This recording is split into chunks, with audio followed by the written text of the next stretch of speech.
Alright, let's hit record. Let's say a proper good morning to both Reverie and to BJ, now that I can actually be heard. We're gonna wrap things up. We're gonna play it by ear. We're gonna audit this, and then we'll move on to the remake. So, let's get started.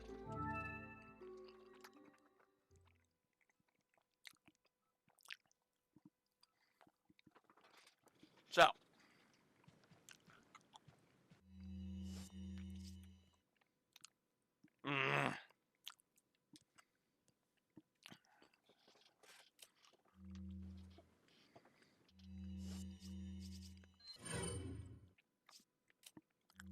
the Chicago typewriter.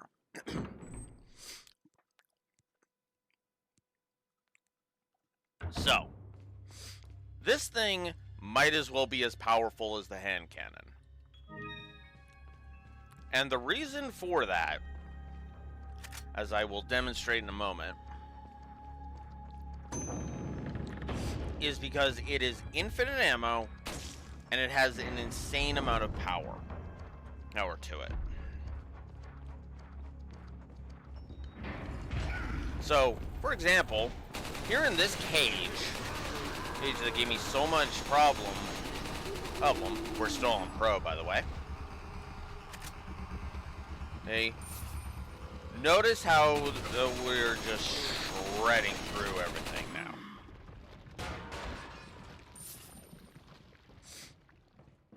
Remember how damn many times I died during that?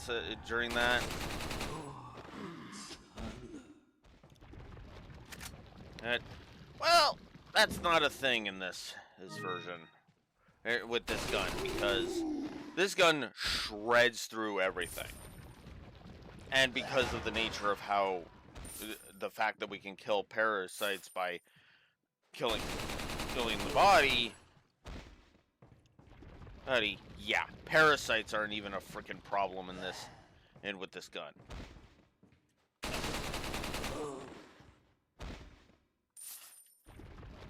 My point's proven, guys. You can stop dropping in anytime now.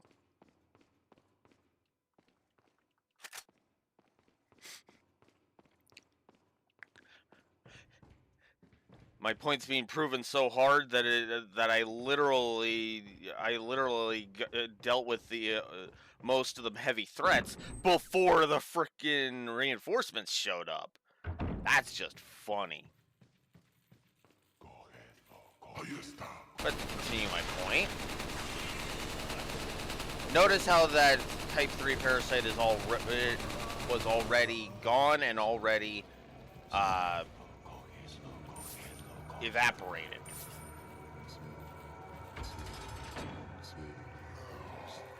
So, okay.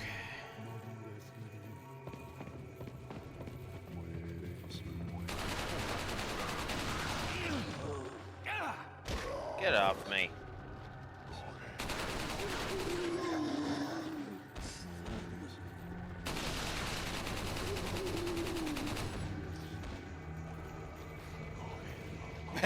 I did that on instinct. Yeah, they also added the animation of Leon just adjusting his hat. If you keep doing it,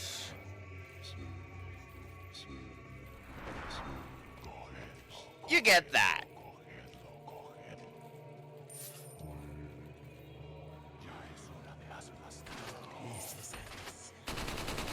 I love this weapon. I love this outfit. This is awesome. This is why this outfit, well, okay, Ashley's why this outfit was a massive positive to gameplay, but a lot of the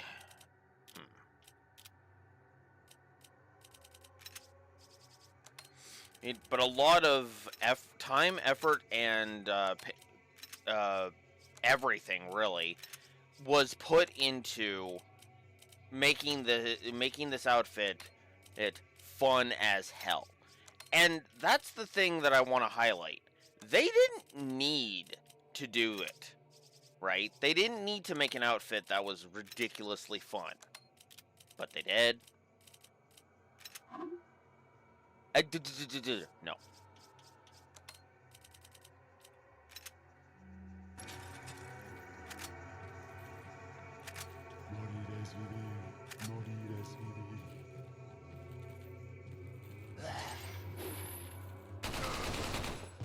Screw you.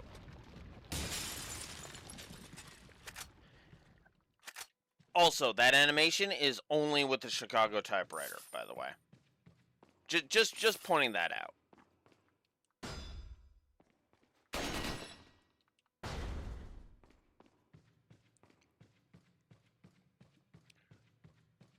It's funny because while I did want the hand cannon, mostly for the whatchamacallit, I never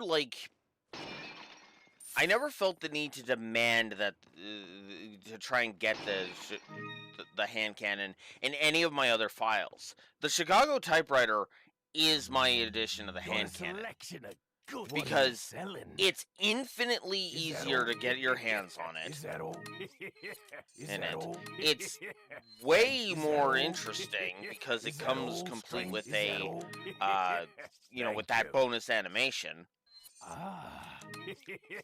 Thank you. And it's just overall fun and to use.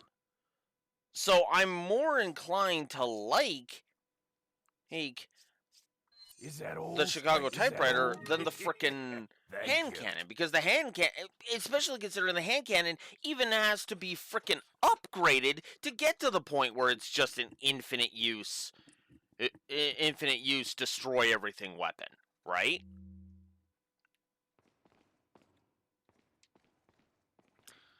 So that is why that is a positive. So we're gonna, just before we audit this sucker, this is probably gonna be one of the shortest sessions ever. One of the shortest sessions ever. I almost feel like I should have just tacked it on, but again, like I said, the Wiimote decided to be a pain in the ass. Because we are definitely ending on 7 sessions here. So.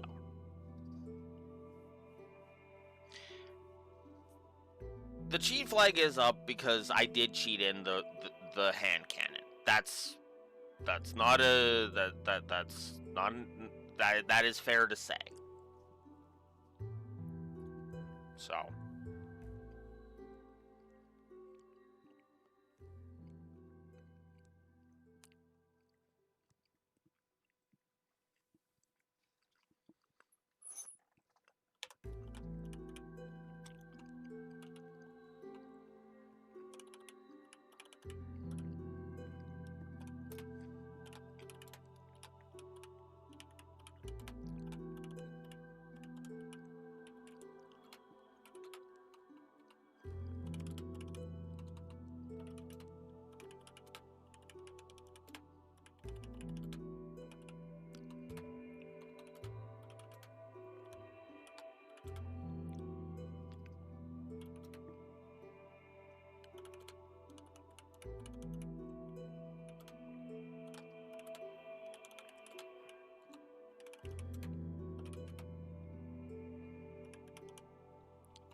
So yeah, one last positive to gameplay.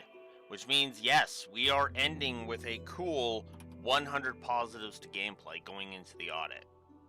So, let's go through the audit process and just kind of talk this out, and then we'll have a final thing. I might even just tack this on to the other one. Maybe. I don't know. We'll see.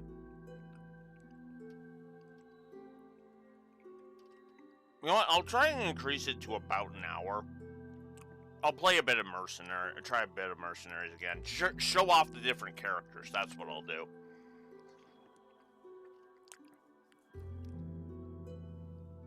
Because I don't know, a 20-minute session doesn't sound right to me.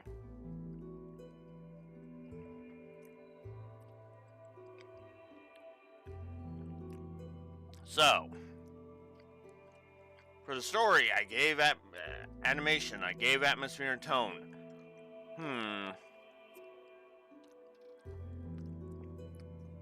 Babylon 5 effect.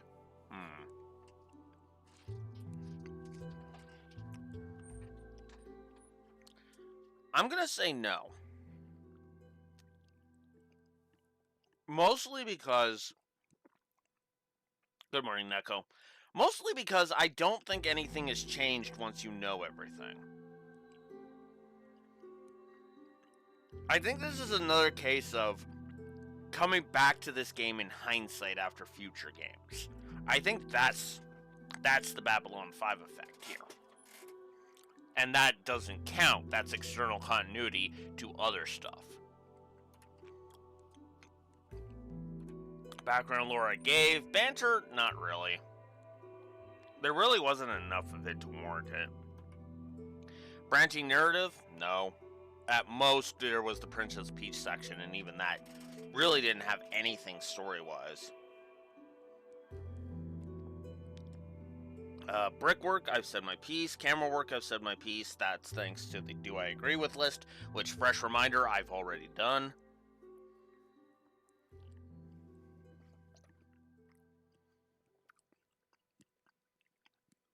I've given several character positives. I've given several cutscene positives.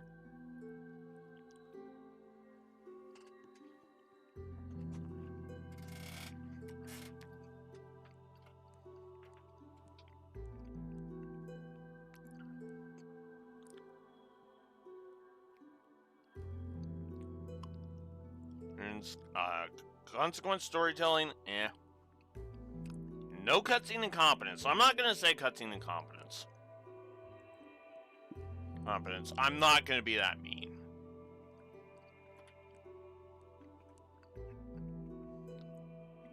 Dialogue.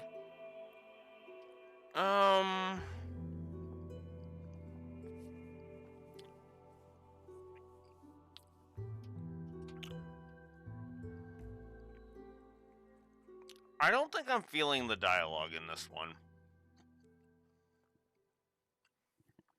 I know the idea here is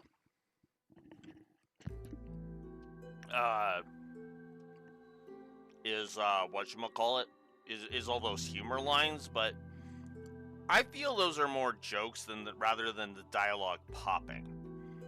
One of the reasons I like to give dialogue is what I usually try to do when I give dialogue positives is, does the dialogue enhance the story?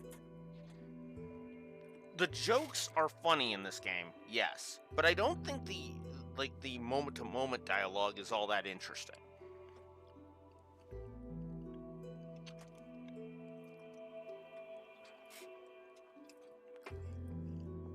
Some of it is cool, but the rest of it is just kind of bog standard, right? And I feel like large swaths of it aren't really there, right? There was nothing about the dialogue that kind of that kind of showed this as some epic thing, right? Again, outside of the humor, which obviously we've given several humor positives. In fact, we gave 5 humor positives, if you're paying attention.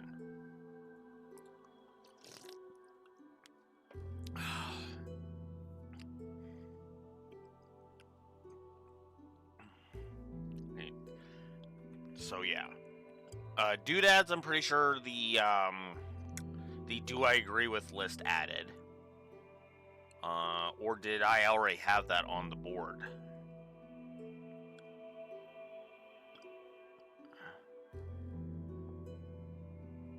Oh, I already had it on the board. Okay, never mind.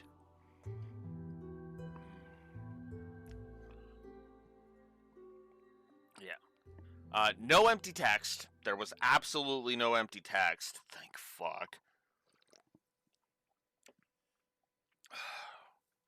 External continuity, I stated. No fake drama.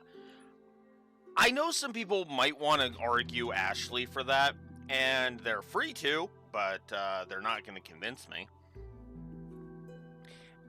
Ashley is not a walking ball of fake drama. She is a walking ball of understandable drama.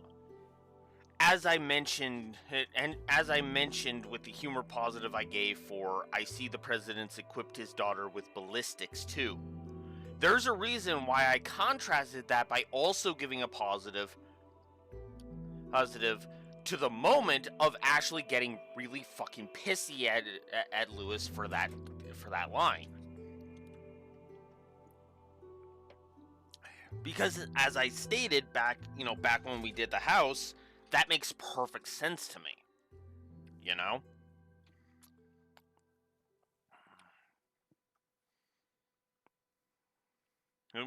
As my moment positive here states, I love Ashley getting annoyed at Lewis because it makes perfect sense to me.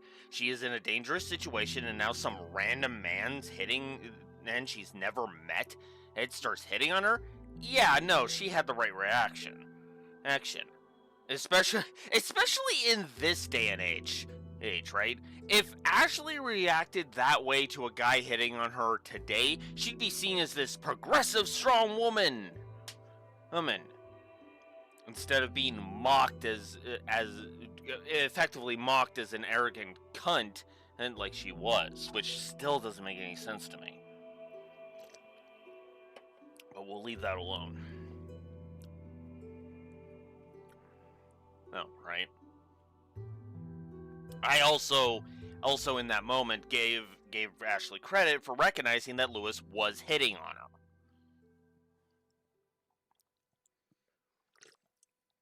I don't believe there's any relevance between my figure and my standing. Yeah, all I'll say to that, Ashley, is I wish that stayed true. That's all I'm gonna say to that. I mean, in real life, not in lore. But yeah.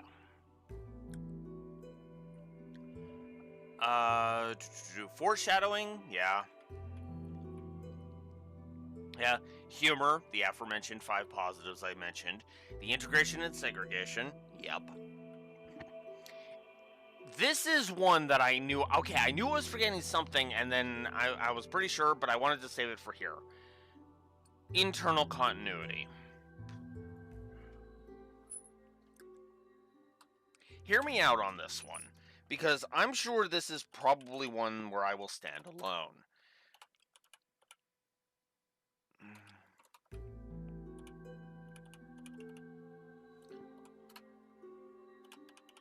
I'm going to give a double positive to internal continuity.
No, not a full. I'm tempted to give it a full, but there are quite a few because plot moments, so I think a double is warranted. A double makes more sense to me. If anybody wants to argue me up to a triple, I'm open to it.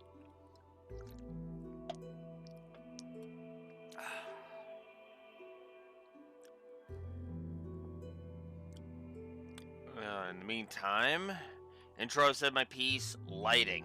Ooh. Do I want to talk about the lighting?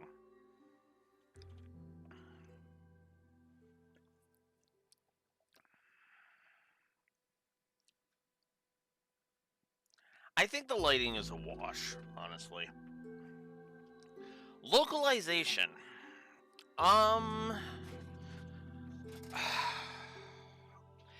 gonna say wash to the localization because it feels like they get across the point, right? But I don't feel like there's much that's done with it, you know?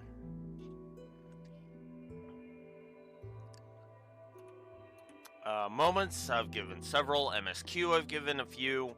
Music direction. Ooh, that's a good question. Do I want to give a music direction positive on the story?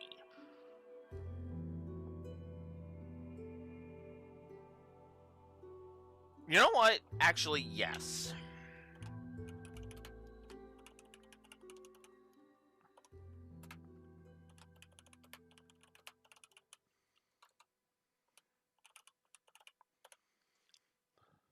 I think a music direction positive is warranted.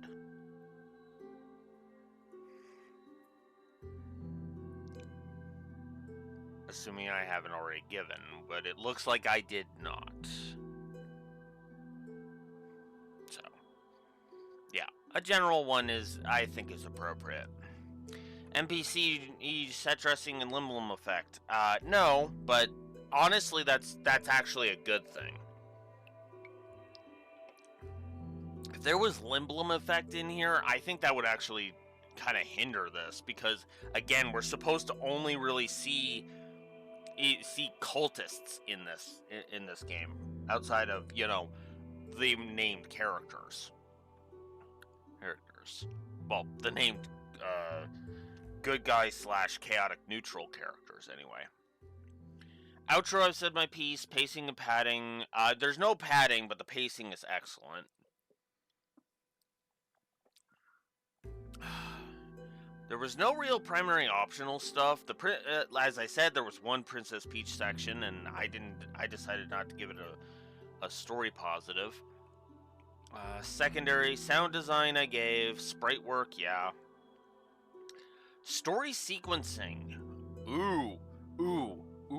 How do I feel like the story? How do I feel about the story sequencing?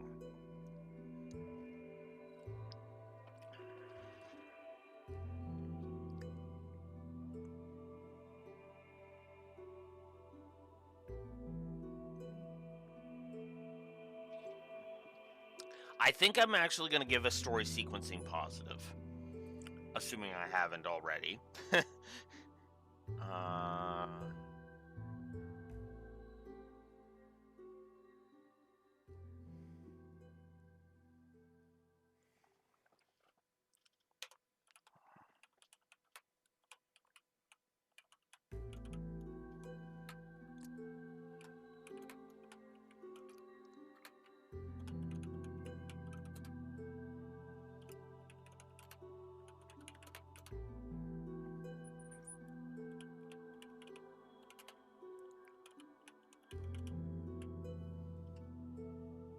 If you're going to be there, you're going to be nice.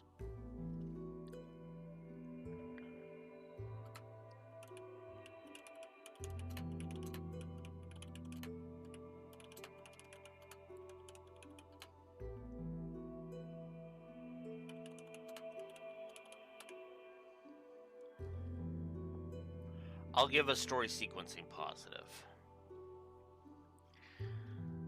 Storyboarding. I don't think the cutscenes were that well storyboarded, in my opinion. The sequence of events works, but otherwise, yeah, no. Storytelling mechanics, I've said my piece. Themes. I can't really think of any themes for this one. For this, really. I mean, secret keeping, sure.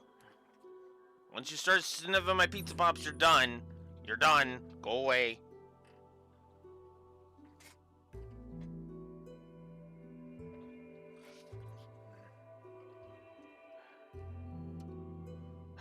Freaking cat. Anyways, what else? You know what? Let's get rid of this droning music. I'm sure you guys are sick of the droning music at this point.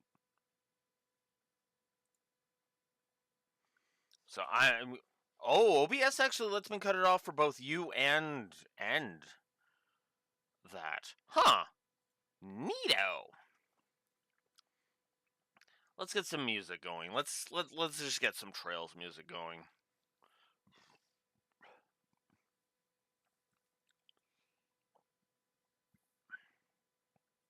Oven time. That sounds good. That's loud in my ear.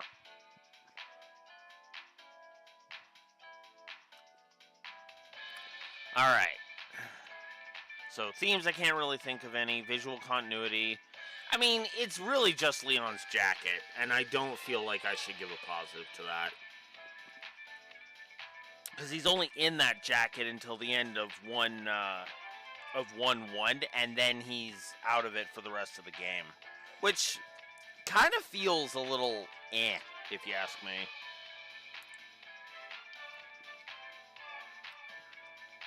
Visual storytelling, I mentioned. Voice acting, I mentioned. Voice direction. World building.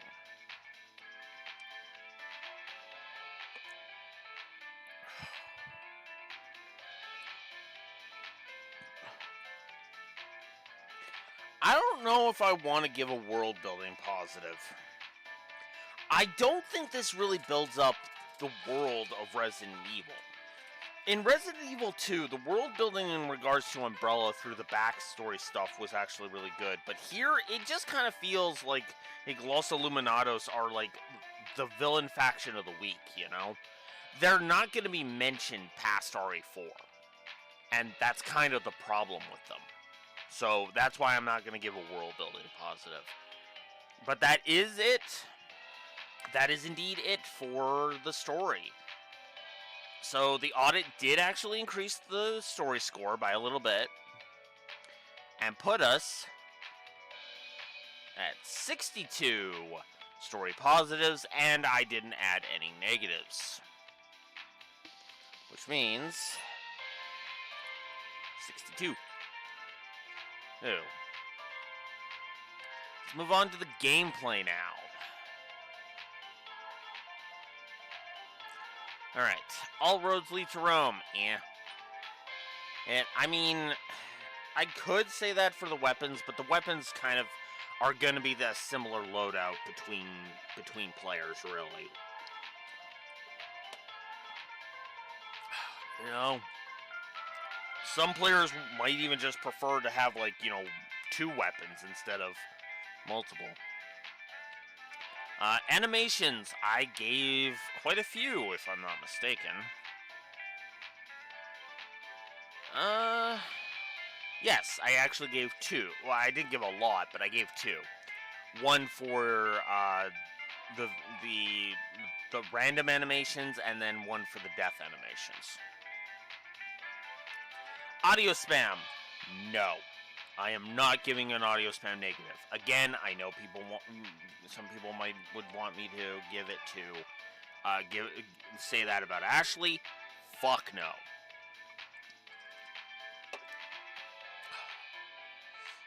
I get it, but she's not that fucking annoying. Alternate leveling mechanics don't really apply. Backtracking. Alright, I'm gonna say something kind of weird. I don't hate the backtracking in RE4. There is backtracking, and I don't want to argue against there being backtracking, but the most egregious bit of backtracking is if you want to backtrack when you get Ashley back to go get the broken butterfly that was behind that locked door. That's it. That's the most egregious. Otherwise, it's like if you know what you're doing, if you know what you're doing and you collect everything in the environment, you don't need to backtrack. At all. Well, I shouldn't say at all, but like, it reduces it, right?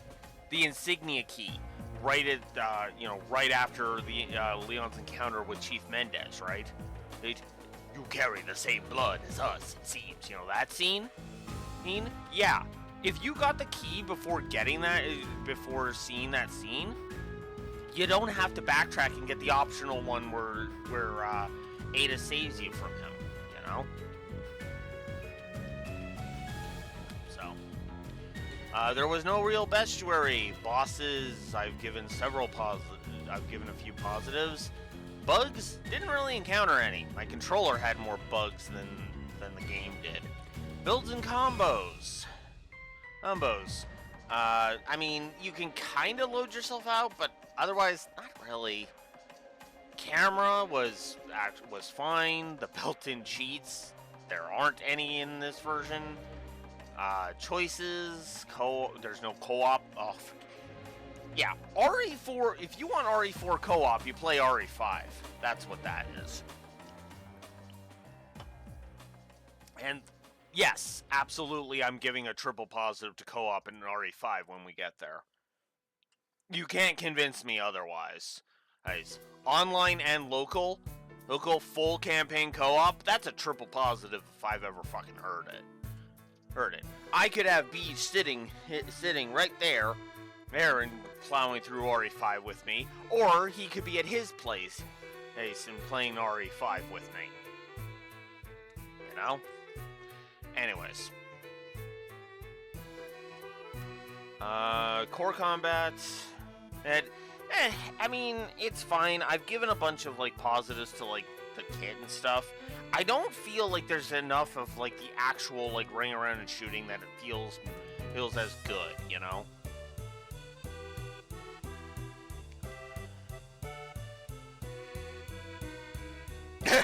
That's true, because you won't be limited on the loadout, or on the weapon loadout and shit. So if you wanted to say be Sheva in that fairy tale outfit and frickin' use a bow on people,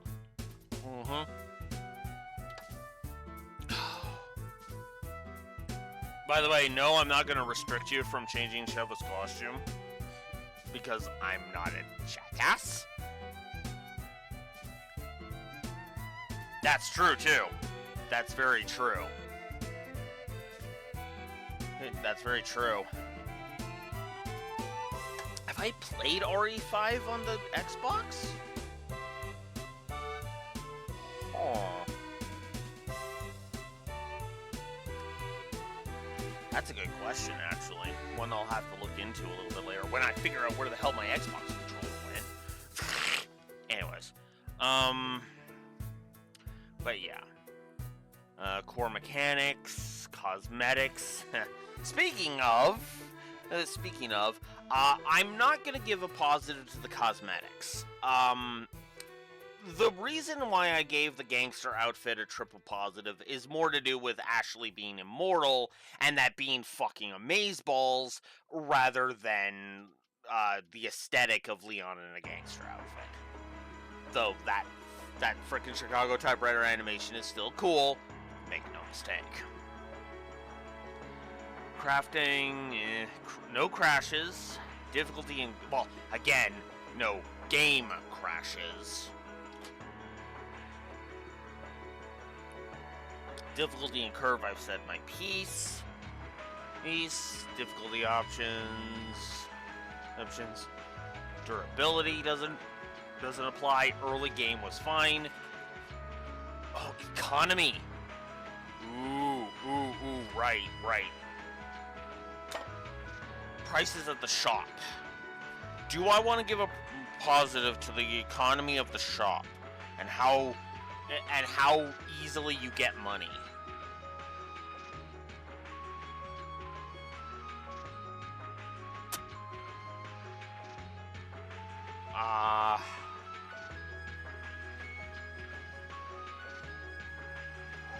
You know what? Yes, I do. I do want to give that, and I'll put it right beside it. Actually, let me read my itemization positive. Where is it? Oh, I did actually give a cosmetics positive. It was for the Red Knight. That's funny. Anyways, where is my itemization? There it is. Plentiful, get out, gonna carry, unless the... Okay, that didn't talk about the plentifulness of money. So, for the first time ever, we're going to be giving an economy plus. This is a new category that the Lore Runner has added, so I'm gonna adopt it.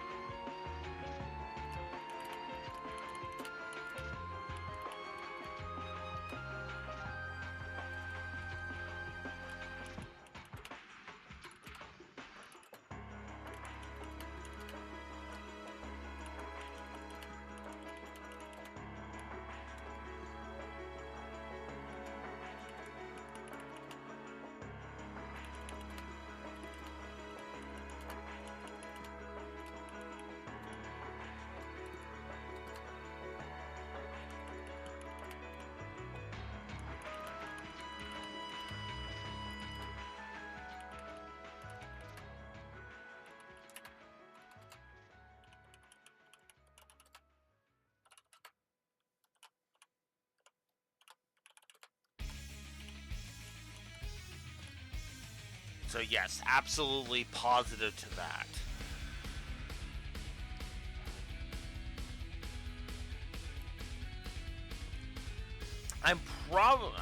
We'll have to play it by ear when it comes to RE5 though. Because I might say wash just because of how much oh,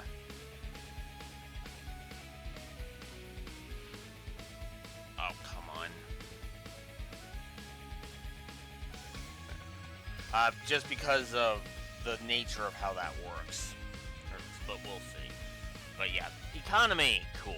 Encounter rate, it was fine. Encounters, enemy design, I've said my piece and all that. Enemy variety, I've said my piece. Fast travel isn't necessary, but I almost feel like it would have been awesome. Graphics, grind. There really wasn't any kind of grind. Even from the perspective that I was showing off of trying to get the Chicago typewriter, there isn't really any grind unless you're wanting like all of the super weapons, and that's it. And hell, I even fully upgraded the frickin' hand cannon and still was fine. So yeah, no grind.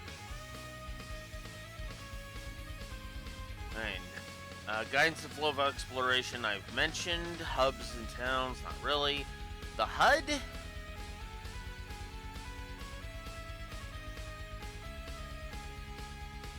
I think the HUD is fine for the most part. Hyper beam / hyper fail moment, yeah. And the rocket at the end was just there. Info in game, integration and segregation outside my piece. Interface is fine. I have no real complaints about the interface. But I also have no real praise for it either.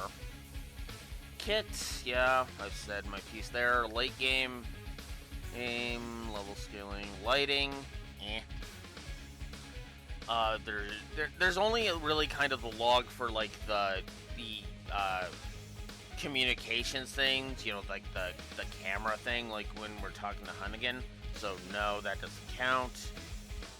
Oh, map! I knew I was forgetting something. I knew it. I knew I was forgetting something.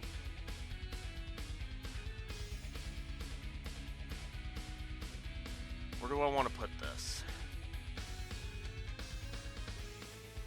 We'll put it beside terrain. I think that makes sense.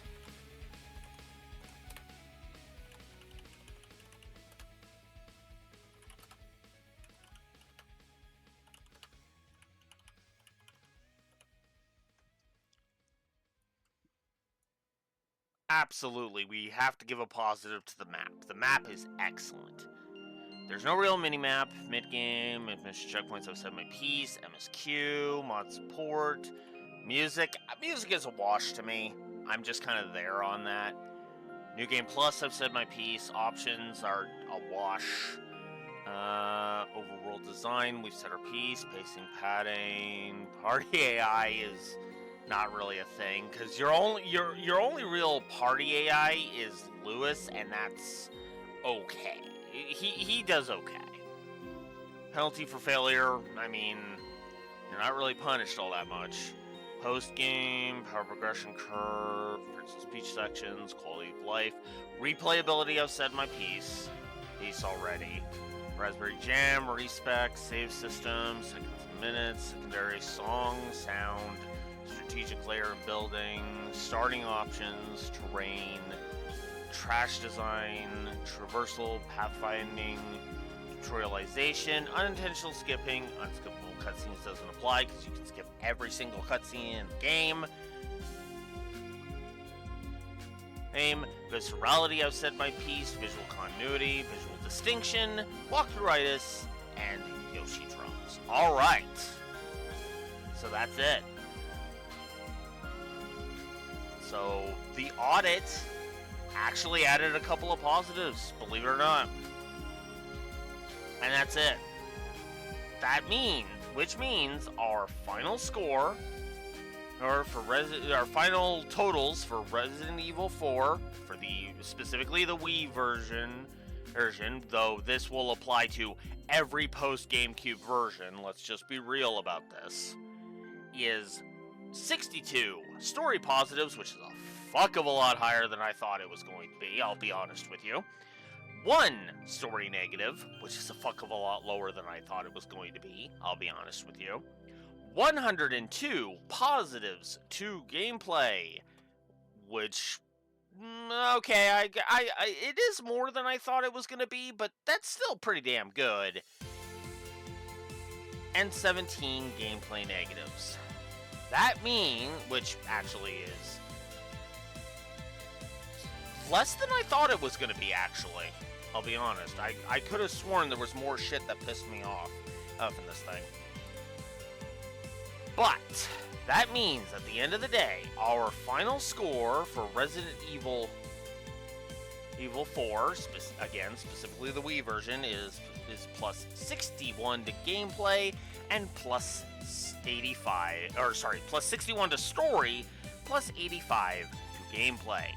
That means our final score for the OG RE4 is 146. And Trails Beyond the Horizon continues to be the only time where does that track for me has ever been answered no. Because yes, that fucking tracks for me. Resident Evil... wow, I actually spent more time on that than I thought I was going to. Wow, okay. The OG Resident Evil 4 is awesome. I have no problems saying that. And I will continue to say that basically forever and ever on that. Resident Evil oozes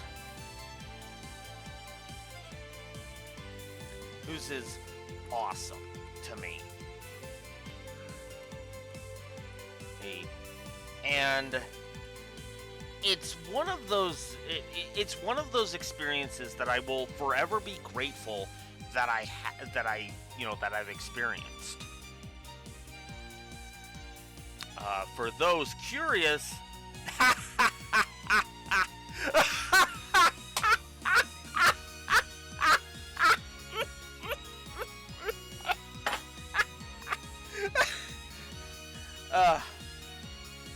I'm sorry, I was just about to start plugging in the score into the rank order side of the spreadsheet.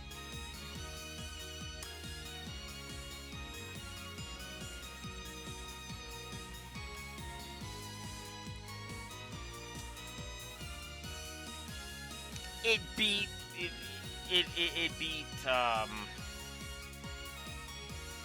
Horizon. It is one rung higher than Trails Beyond the Horizon.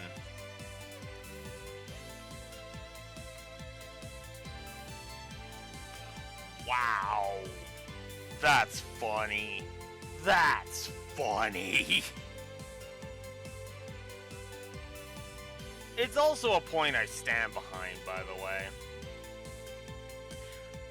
Which is funny, because that also means I technically enjoy this about as much as Horizon gameplay-wise. And that's a stance I'll stand behind, too. But yeah, this was awesome. It did it on both axes. It did it in 2 separate ones? Are you serious?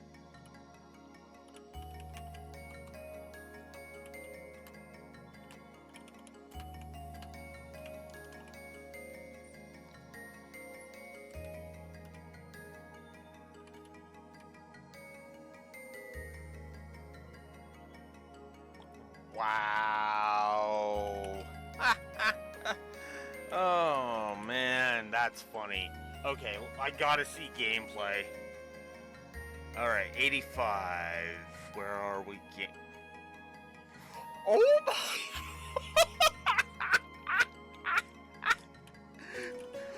On all 3 spreadsheets. On all 3 pages of the spreadsheet. Are you serious? Overall, gameplay... Whoop.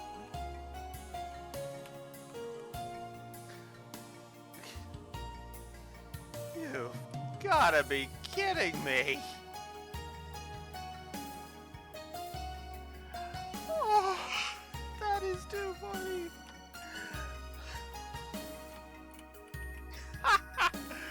Oh, I stand behind that. So, if you're wondering what the hell's got me bursting out laughing, RE4, the original RE4, literally was one space above of Horizon on the rank order. So overall score, ranking games based upon the overall score. And it got one rung high. It was one placement higher than Horizon on the story, and one placement higher on the gameplay. Which means the original RE4 just humbled Horizon 3 separate times if you're paying attention. Ha! I think that's a good note to end on. 47-minute or 48-minute session or not. I think that is a good note to end on. I think we've had enough interesting happen here in this session, in this final session here. So all I'm gonna say to wrap this up for RE4 for the original RE4 before I switch over to the remake is there are multiple ways to play the game. Every modern version has all of the tweaks that this version has, so you don't need to hunt down a Wii. You can play the PS3 version, you can play the 360 version. Those ones also got ported up to the modern consoles, PS5 and Series X. I'm pretty sure this version is. I don't know if this is the version on Steam or not. But like, if you have a console, any console, on modern console, play this version of RE4. And then I would also recommend checking out the. I don't know how much I'll recommend the remake, but I've heard good things about the remake, so I'm gonna go find out about that. But yeah, the OG Resident Evil 4 easily. One of my favorite games of all time. Easily worth the time investment. So,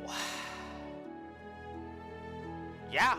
For those watching on YouTube, we'll see you in a couple of days for the RE4 remake. And for those catching me live, I'll just need a few minutes. So for those on YouTube, Blue Wolf Alex the Lorewalker signing out of this excellent game.